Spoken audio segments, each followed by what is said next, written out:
He never lost a single battle, yet the greatest army he commanded was not defeated by enemies, but by the man himself. History calls him the Sword of God, a warrior undefeated on every battlefield. But here's the paradox. His greatest victories were not against armies. They were battles he fought within himself. Battles against pride, against his past, against political powers that stripped him of command. Imagine a man who could crush empires, yet obeyed an order that cost him everything. He survived countless sieges and arrows, only to die quietly, in bed, alone.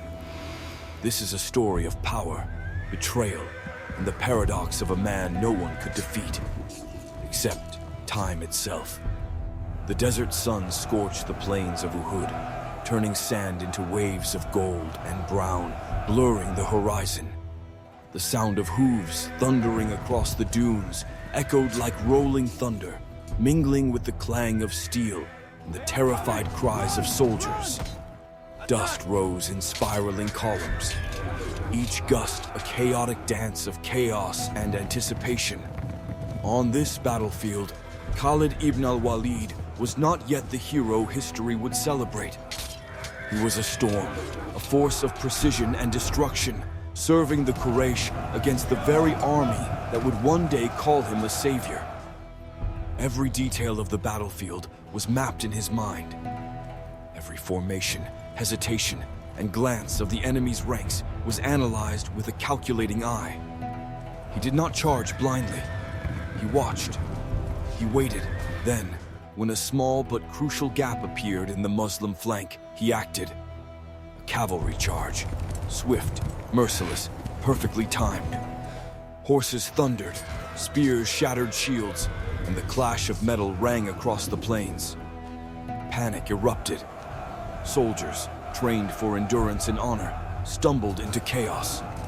What should have been a test of patience and skill became a whirlwind of fear. Early chronicles, including al-Tabari, describe the shock. A single maneuver, reverse, to the entire tide of battle. Khalid's tactical brilliance was undeniable, but it came at a price. The man who would later be revered as a defender of Islam was at this moment its near destroyer. His name spread fear among enemies and soon-to-be allies alike. Even as soldiers tried to regroup, whispers of awe and terror filled the air. The paradox of his life had begun here. The destroyer who would become the savior. Emotion surged like wildfire. Soldiers' hearts pounded between admiration and dread. Chaos was tinged with the almost invisible hand of genius. Khalid moved with calculated precision, each decision threading the needle between victory and catastrophe. Every charge, every feint, every command was a stroke in a painting of war that only he could see fully. This battle set the stage for everything to come. It was not merely a clash of armies. It was a revelation of a mind that could bend the fate of empires.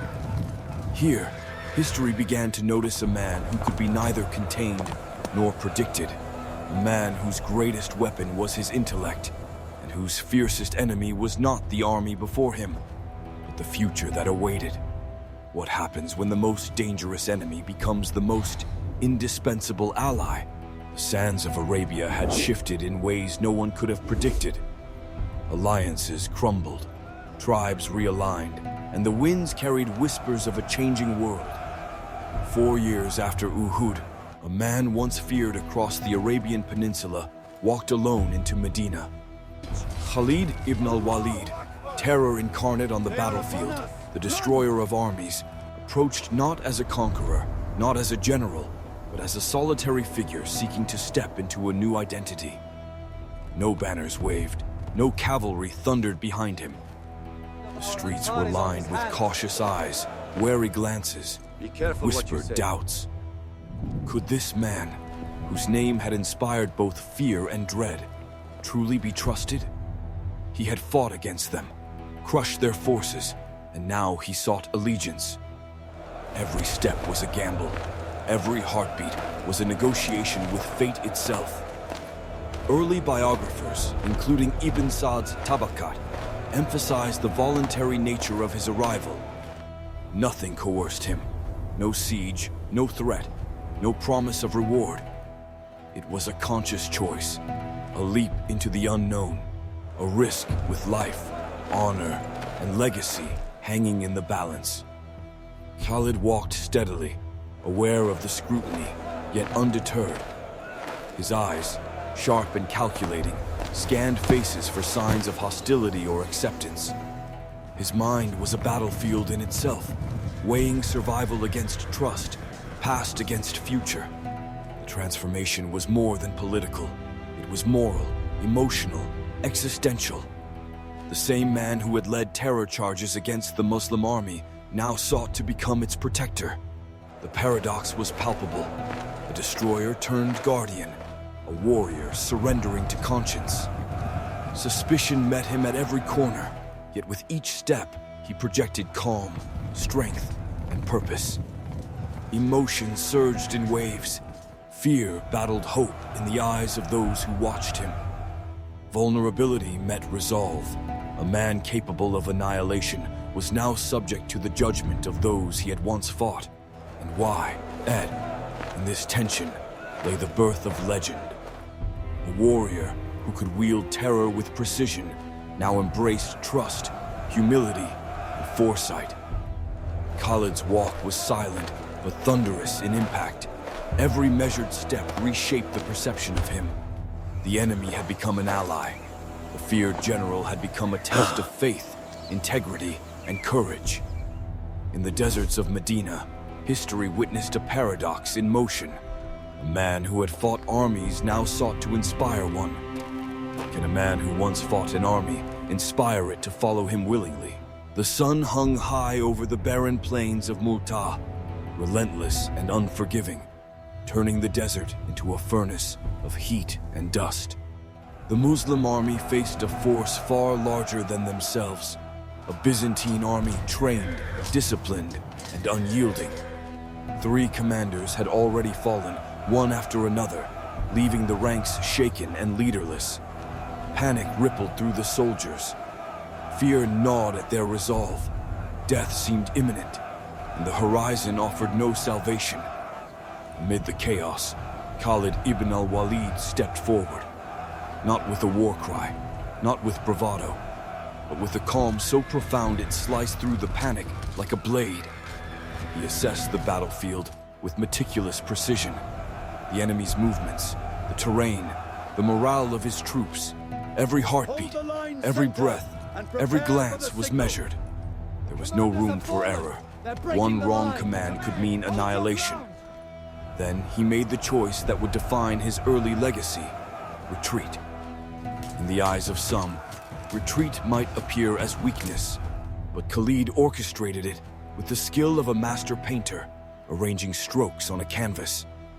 Banners rotated, units moved under the cover of night, and decoys created illusions of reinforcements where none existed. Each maneuver was deliberate, designed to save lives without conceding honor. Thousands of soldiers survived because of his decision. Lives that would form the backbone of future campaigns were preserved, and with them, the fragile hope of a fledgling Islamic army. According to Sahih al-Bukhari, this disciplined withdrawal was not a surrender, but a tactical masterpiece, a demonstration that true victory is not always measured by the bodies of the enemy defeated, but by the lives you save and the future you protect. Khalid transformed a near-certain disaster into a moment of legend, forging the moniker Sayf Allah, the Sword of God, not through conquest alone, but through foresight, courage, and unshakable judgment. Emotion surged across the battlefield, fear metamorphosed into awe. Soldiers who had trembled now placed unwavering trust in a man who could control chaos itself. The paradox of Khalid's genius crystallized. Sometimes, survival demands restraint, courage demands patience, and the greatest victories are won not with swords, but with wisdom. This was not just a retreat, it was the birth of a legend. The man who could annihilate armies had learned to bend circumstances to his will without shedding unnecessary blood. In the harsh desert winds of Mu'tah, history witnessed the paradox of brilliance. A warrior undefeated in battle had achieved his first immortal victory, not by crushing foes, but by saving his own. If retreat can immortalize a warrior, what will absolute victory demand from him next? The death of the Prophet had sent ripples of uncertainty through the Arabian Peninsula. Chaos erupted, alliances fractured, and the nascent Islamic State faced threats from within and beyond. Amid this turmoil, Khalid ibn al-Walid emerged as a force unlike any other, a man whose name struck awe into allies and fear into enemies. From the deserts of Arabia to the plains of Iraq and the fertile lands of Syria, he led campaigns that would etch his legend into history. His most celebrated triumph came at the Battle of Yarmouk, 636 CE. The Byzantine forces vastly outnumbered the Muslim army, yet Khalid's genius transformed disadvantage into destiny. Encirclements, feints, and psychological tactics unraveled the enemy's will. Chroniclers like al-Bidaya detail how Khalid's meticulous planning and daring maneuvers turned the tide, breaking the morale of a force far superior in number.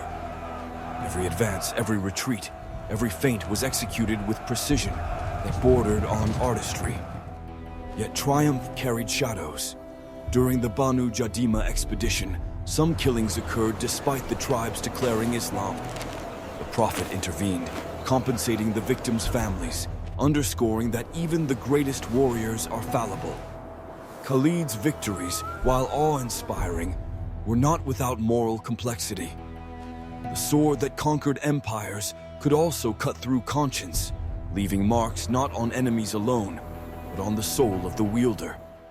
Emotion ran raw through every campaign, pride and admiration for his brilliance intertwined with guilt, unease, and moral tension. Soldiers revered him not only for his tactical acumen, but for his ability to carry the weight of impossible choices. Each victory demanded sacrifice, each decision carried consequences, and every act of brilliance cast a shadow alongside the glory. The paradox deepened. Khalid could save armies and crush empires, yet humanitarian error and moral ambiguity followed him even into triumph. His legend was not merely forged in conquest, but in the delicate balance between awe-inspiring mastery and the ethical dilemmas of power. He became a man of contrasts, a warrior whose genius could inspire, terrify, and haunt in equal measure. History watched as glory and shadow intertwined. Every battle left scars, every triumph carried burdens, and every step forward revealed the fine line between heroism and fallibility. Khalid ibn al-Walid's story was no longer just one of victories. It was a study in the complexity of genius, morality, and leadership under unrelenting pressure.